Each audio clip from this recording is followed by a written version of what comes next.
আজকের খুতবাটি অত্যন্ত প্রয়োজনীয় একটা বিষয় নিয়ে, যা সকলেই জানে এবং সকলেই শুনে থাকে, আর জানিয়ে প্রায় সকল মুসলিমই অভিযোগ করে থাকে।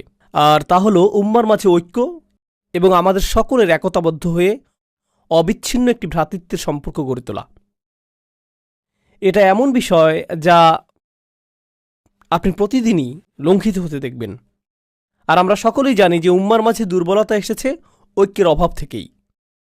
যদি আমরা একটা ঐক্যবদ্ধ শক্তি হতাম, এমনকি 4টি পরিবার ঐক্যবদ্ধ হলে, 4টি গোত্র ঐক্যবদ্ধ হলে, 4টি শহর ঐক্যবদ্ধ হলে, 4টি দেশ ঐক্যবদ্ধ হলে সেটা একটা শক্তিতে পরিণত হয়, তাহলে গোটা পৃথিবীর 20% মানুষ সম্পর্কে আপনি কি বলবেন? তো এটা এমন একটা দুর্বলতা যা সম্পর্কে আমরা সকলেই অবগত।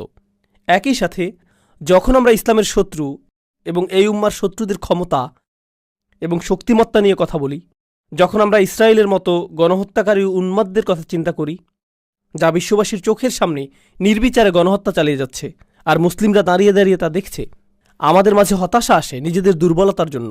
কিন্তু আপনি হতাশ হওয়ার মাধ্যমে আর রাগান্বিত হওয়ার মাধ্যমে এর সমাধান করতে পারবেন না। কেন আমরা পক্ষাঘাতগ্রস্ত হয়ে রয়েছি? এই প্রশ্নটির সবচেয়ে যুক্তিসঙ্গত উত্তর হলো আমরা ঐক্যবদ্ধ নই।